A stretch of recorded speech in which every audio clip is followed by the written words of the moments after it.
नमस्कार दोस्तों, मैं सुरेंद्र सोनवाल आप सभी का चैनल पर स्वागत करता हूं।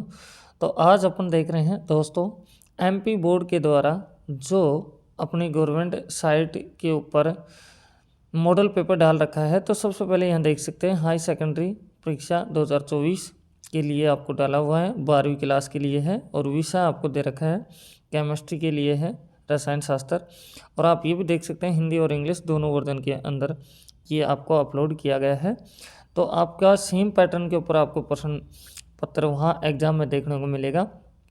तो आप देख सकते हैं यहाँ से कि आपका 70 नंबर का पेपर होगा, 3 घंटे का पेपर आएगा, 15 पेज रहेंगे, 20 आपके प्रश्न आने वाले हैं। और मैं बता दूँ आपको, हिंदी और इंग्लिश मीडियम दोनों बच्चों के लिए ये पेपर है, यूजफुल है। तो आप वीडियो में बने रहें। और दोस्तों, मैंने बाकी सब्जेक्ट के पेपर भी साइट के ऊपर मतलब यूट्यूब चैनल के ऊपर अपलोड कर दिए हैं। अगर आपने नहीं देखा है तो उनको भी विजिट कर सकते हैं। तो अभी तो आप देख सकते हैं केमिस्ट्री का पेपर आपके सामने ये दे रखा है, पहले हिंदी में है फिर इंग्लिश में है। मैं पूरी आंसर की आपके सामने बताने वाला हूँ, तो वीडियो में आप बने रहें, तो देखते रहें। तो सबसे पहले दे रखा है कि सोडा वाटर है। तो सोडा वाटर क्या है, आपका ये आंसर आपको बताना है 4 में से, तो बी हो जाएगा आपका द्रव्यमय गैस। फिर बोला जा रहा है कार्बोलिक अम्ल है। तो कार्बोलिक जो अम्ल है ये आपका फिनोल है। फिर बोला जा रहा है प्रथम कोटि की अभिक्रिया के लिए दर स्थिरांक की इकाई है। तो ये भी आपका बी ऑप्शन ही हो जाएगा, सेकंड इनवर्स हो जाएगा। तो अब चलते हैं दोस्तों नेक्स्ट वीडियो में। तो सबसे पहले आपको बोला जा रहा है स्टीफन अभिक्रिया से बनाए जा सकते हैं। तो क्या बनाए जा सकते हैं स्टीफन अभिक्रिया से आपके, तो ये बनाए सकते हैं कि एल्डिहाइड। फिर यहाँ दे रखा है एमीन में नाइट्रोजन परमाणु संकृत अवस्था में होता है। तो इसका जो आंसर आएगा ये आएगा सी। फिर आपको दे रखा है रासायनिक रूप से सभी एंजाइम हैं। तो रासायनिक रूप से सभी एंजाइम क्या है, प्रोटीन है। अब चलते हैं दोस्तों, ये फर्स्ट क्वेश्चन पूरा हो जाता है। तो अब आप देख भी सकते हैं यहाँ से, जैसे कि फर्स्ट क्वेश्चन आपको इंग्लिश में दे रखा है सोडा वाटर इज। तो सोडा वाटर इज क्या है, गैस इन लिक्विड, है ना। तो आप आराम से इंग्लिश में भी पढ़ के देख सकते हैं। दोस्तों, जो मैंने ऑप्शन बताए वही ऑप्शन आपके आंसर होने वाले हैं। तो मैं आपके सामने धीरे धीरे स्क्रॉल कर रहा हूँ, तो आप देख सकते हैं। सेकंड क्वेश्चन आपके पास में आता है जिसमें बोला जा रहा है कि रिक्त स्थानों की पूर्ति कीजिए। तो पहला है जल की मोललता होती है। तो जल की मोललता होती है आपकी 55.6। ठीक है। अब चलते हैं सेकंड पे। तो यहाँ बोला जा रहा है उत्प्रेरक अभिकारक की सक्रियण ऊर्जा कर देते हैं। तो ये क्या कर देते हैं, अधिशोषित कर देते हैं। तो आपको बोला जा रहा है मरकरी। मरकरी का ये फॉर्मूला भी होता है Hg18, संक्रमण श्रेणी का तत्व है। तो कौन सी का है, ये तृतीय का है। किसका, तृतीय का है। फिर बोला जा रहा है फिनोल अल्कोहल की अपेक्षा अम्ल होते हैं। तो अम्ल क्या होते हैं, अधिक, है ना, अम्लीय होते हैं। फिनोल अल्कोहल की अपेक्षा अधिक अम्लीय होते हैं। फिर यहाँ से ये बोला जा रहा है, तो इसका भी आप, ये रासायनिक अभिक्रिया है तो इससे क्या बना, तो इसका दीजिए, ये आपके ऊपर छोड़ता हूँ मैं। फिर बोला जा रहा है अमोनिया में सिल्वर नाइट्रेट को कहते हैं। तो इसको क्या कहते हैं, तो इसको कहते हैं, सुनो ध्यान से, टोलेस अभिकर्मक कहते हैं। ये आपका आंसर हो जाएगा। इंग्लिश में भी आराम से आप पढ़ के देख लें, देख सकते हैं। अब थर्ड क्वेश्चन आ रहा है। तो थर्ड क्वेश्चन में आपको सत्य और असत्य बोल रहा है। तो फर्स्ट क्वेश्चन में क्या बोल रहा है, सत्य और असत्य बताना है। इनमें से 6 क्वेश्चन है, एक नंबर का क्वेश्चन है। तो ये प्रश्न आपका 6 नंबर का हो जाता है। तो पहला आपको बोला जा रहा है कि क्लोरोफॉर्म और एसीटोन का मिश्रण आदर्श विलयन है। तो इसका जो आंसर होगा ये होगा असत्य। शुष्क सेल प्राथमिक सेल का उदाहरण है, तो बिल्कुल सत्य है। हीमोग्लोबिन की केंद्रीय धातु परमाणु लोहा है, तो ये भी सत्य है। फिर बोला जा रहा है Mn की पावर +2 अनुचुंबकीय व्यवहार दर्शाता है, तो ये भी सत्य है। एल्डिहाइड और कीटोन कार्बोनिल यौगिक है, ये भी सत्य है। फिर बोला जा रहा है प्राथमिक अल्कोहल ऑक्सीकरण पर एल्डिहाइड बनाते हैं, तो ये भी बात सत्य है, आप देख सकते हैं। अब चलो, अब चलते हैं नेक्स्ट वीडियो के ऊपर, नेक्स्ट क्वेश्चन के ऊपर। अगर दोस्तों चैनल पर फर्स्ट टाइम में विजिट करें तो चैनल को सब्सक्राइब करें, बेल आइकन प्रेस करें, अपने दोस्तों के साथ में शेयर भी करें। मैंने बाकी सब्जेक्ट के भी आपके मॉडल पेपर चैनल के ऊपर अपलोड कर दिए हैं, अगर आपने नहीं देखा है तो उन सब्जेक्ट का भी देख सकते हैं। सभी के मॉडल पेपर प्री बोर्ड मैं चैनल पे प्रोवाइड कर रहा हूँ, और चैनल को फर्स्ट टाइम में विजिट करें तो सब्सक्राइब कर लें, क्योंकि मैं टॉपर्स की कॉपी का सॉल्यूशन भी यहाँ देने वाला हूँ। अब यहाँ अपन को मैच करवाना है, तो दे रखा है संक्षारण। संक्षारण किसके साथ में है, तो यहाँ से देख सकते हैं, तो इसका आंसर होगा विद्युत रासायनिक घटना से। विटामिन B12 का किससे है, कोबाल्ट से है। तो फिर बोला जा रहा है टेस्टोस्टेरोन का किससे है, तो यह है पुरुष लैंगिक हार्मोन से। फिर बोला जा रहा है डाई एजोनियम लवण का किससे है, तो ये आपका होगा दोस्तों B से। फिर बोला जा रहा है फेलिंग विलियन क्या है, लाल अवक्षेप है। ठीक है, इस तरह से अपने पास में आंसर हो जाता है। फिर चलते हैं दोस्तों नेक्स्ट क्वेश्चन पे। नेक्स्ट क्वेश्चन में आपको दे रखा है ये कि एक शब्द और एक वाक्य में उत्तर दीजिए। तो यहाँ से बोला जा रहा है दुर्बल वैद्युत अपघट्य की वियोजन स्थिरांक की गणना का सूत्र। अब इसका सूत्र होता है AC इक्वल में यहाँ आता है ये M/, में ये आपका आंसर हो जाएगा। फिर बोला जा रहा है आपको दूसरे क्वेश्चन में कि यह अभिक्रिया है, तो बोला जा रहा है में पाई जाने वाली समवायता का नाम लिखिए। तो इस समवायता का नाम है विलायक योजन समवायता, या इसको कहते हैं उपसहसंयोजी समवायता भी। थर्ड में बोला जा रहा है बेंजीन डाईएजोनियम क्लोराइड और फिनॉल के मध्य होने वाली अभिक्रिया का नाम लिखिए। तो इस अभिक्रिया का नाम है सैंड मेमर अभिक्रिया।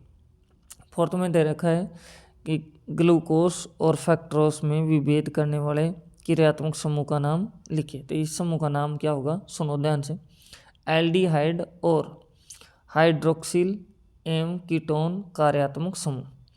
फिर बोला जा रहा है किस विटामिन की कमी से मनुष्य में प्रजनन क्षमता में कमी हो जाती है, तो विटामिन E की कमी से हो जाती है। इस तरह से अपने पास में ये हो जाता है। तो दोस्तों चैनल पर फर्स्ट टाइम विजिट करें, चैनल को सब्सक्राइब करें, बेल आइकन प्रेस करें दोस्तों।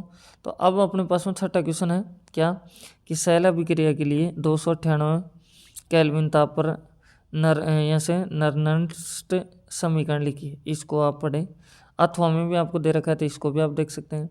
17 नंबर क्वेश्चन है निम्न अभिक्रियाओं के लिए अभिक्रिया कोटि ज्ञात कीजिए। तो इनके लिए आपको कोटि बतानी है। 2 नंबर के क्वेश्चन है दोस्तों, देख सकते हैं। इसके अथवा में भी ये देख सकते हैं कि निम्नलिखित वेग स्थिरांक से अभिक्रिया कोटि की पहचान कीजिए। तो कोटि बतानी है, कौन सी कोटि के। 8वां क्वेश्चन है आपके पास में 3D संक्रमण श्रेणी के तत्वों के लिए सामान्य इलेक्ट्रॉनिक विन्यास लिखिए। इसका अथवा का आप देख सकते हैं ये आराम से। 9वां क्वेश्चन है सैकुल यौगिकों के लिए परिभाषित कीजिए। तो ये उपसंयोजन क्षेत्र और लीगेंड आपको बताना है। इसका अथवा का ये आपको दे रखा है, ये भी आपसे देख सकते हैं, ये कर सकते हैं आप। नेक्स्ट में आपको दे रखा है यहाँ से 10वां क्वेश्चन। 10वें क्वेश्चन में क्या है कि निम्नलिखित सहसंयोजी यौगिकों के सूत्र, इनके सूत्र लिखने हैं अपन को, या फिर आप IUPAC नाम बता दीजिए इन दोनों का। ठीक है, जो आपको आता है उसका आंसर आप देख सकते हैं। फिर अपने पास में अभिक्रिया दे रखी है, अभिक्रियाओं को पूरा करना है। इधर आपसे ये दे रखा है तो इनसे क्या बना रिएक्शन होने से, तो यहाँ अपन को बढ़ना है, ये आप करें। इसके अथवा में भी आपको दे रखा है, तो अथवा में क्या दे रखा है ये आप देख लें। ठीक है, केवल रासायनिक समीकरण लिखना है इनका भी। शुष्क ईथर की उपस्थिति में ब्रोमोबेंजीन मैग्नीशियम से क्रिया करता है। प्रोपीन दूसरे में है प्रोपीन की क्रिया हाइड्रोजन ब्रोमाइड अम्ल से की जाती है, तो ये बता सकते हैं आप। 12 नंबर क्वेश्चन 2 नंबर का क्वेश्चन है, आप देख सकते हैं। वीडियो में बने रहें, बहुत इंपॉर्टेंट क्वेश्चन है, सारे एग्जाम में आपको देखने को मिलेंगे। बोला जा रहा है अम्ल एमाइड पर ब्रोमीन जल और कास्टिक पोटास के साथ होने वाली अभिक्रिया का नाम और समीकरण लिखना है। नीचे बोला जा रहा है इस अभिक्रिया का उपयोग कार्बनिक यौगिकों की श्रेणी के अवरोहण में किया जाता है। अथवा का भी आप देख सकते हैं। फिर आपसे 13वां क्वेश्चन बोला जा रहा है अभिक्रिया की कोटि एवं आणविकता में कोई 3 अंतर लिखिए। तो 3 अंतर लिखना है, और 3 नंबर का प्रश्न ये है। अब 3 नंबर के चल जाते हैं यहाँ से। इसका अथवा का ये देख सकते हैं कि अभिक्रिया की दर और दर स्थिरांक में कोई 3 अंतर लिखिए। 14वां क्वेश्चन है जिसमें बोला जा रहा है आपसे 3 नंबर का क्वेश्चन है संक्रमण तत्व परिवर्ती ऑक्सीकरण अवस्था दर्शाते हैं, क्यों? उस तत्व का नाम लिखिए जो 3D श्रेणी में उच्चतम ऑक्सीकरण अवस्था दर्शाता है। या फिर आप ये भी कर सकते हैं, आराम से देख सकते हैं। 15 क्वेश्चन है, तो यहाँ से बोला जा रहा है फिनोल से कैसे प्राप्त करेंगे। क्या प्राप्त करना है? पिक्रिक अम्ल, बेंजीन, बेंजोक्विनोन, है ना। ये नहीं तो फिर ये कर सकते हैं आप, विलियमसन संश्लेषण द्वारा ईथर बनाने की विधि का रासायनिक समीकरण लिखिए, ये भी आप कर सकते हैं। नेक्स्ट में आपसे बोला जा रहा है यहाँ से क्या कि RNA और DNA में कोई 3 अंतर लिखिए। ये नहीं है तो आप ये कर सकते हैं, गोलाकार प्रोटीन एवं रेशेदार प्रोटीन में 3 अंतर लिखिए, ये भी आप दे सकते हैं जवाब। 17 क्वेश्चन है आपके पास में। अवाष्पशील विलय युक्त विलयन के लिए राउल्ट का नियम लिखिए। 4 नंबर का क्वेश्चन है, देख सकते हैं आप। या फिर इसके साथ साथ में ये भी करना है कि आदर्श विलयन एवं अनादर्श विलयन की 3 विशेषता भी लिखिए। ये नहीं आ रहा था, आप ये भी कर सकते हैं। आप देखते रहें, वीडियो में बने रहें, वेरी इंपॉर्टेंट क्वेश्चन है। तो दोस्तों 18 जो क्वेश्चन आ रहा है वो कह रहा है स्वचालित वाहनों में प्रयुक्त होने वाली द्वितीयक सेल का वर्णन कीजिए। इसमें यह भी मेंशन करना है कि प्रयुक्त उपकरण एवं घटक।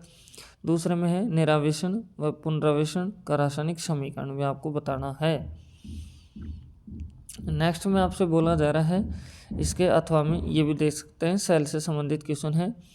19वां क्वेश्चन है जो बोला जा रहा है द्विआण्विक नाभिक स्नेह प्रतिस्थापना अभिक्रिया की क्रियाविधि के 3 महत्वपूर्ण बिंदु एवं एक उपयुक्त उदाहरण भी लिखिए। और या फिर आप ये भी कर सकते हैं, इनके सभी की केवल रासायनिक समीकरण आप लिख दीजिए चारों के, ये भी आप कर सकते हैं। 20वां क्वेश्चन में क्या है आपके सामने, देखो क्या होता है जब।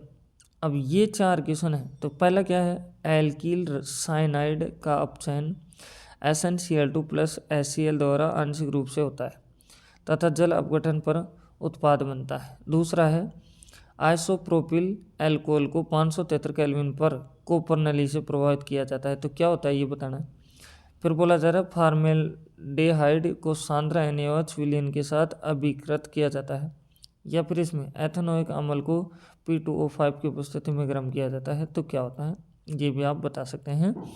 या फिर इसके अथवा में आपको ये दे रखा है, इसको भी आप शो कर सकते हैं क्या कि एल्डोल संघनन एवं क्रॉस एल्डोल संघनन को रासायनिक समीकरण सहित लिखिए, ये भी आप कर सकते हैं। दोस्तों इस तरह से आपका पूरा रासायनिक के इसका केमिस्ट्री का पेपर था, आपने देखा, पैटर्न आप देखिए।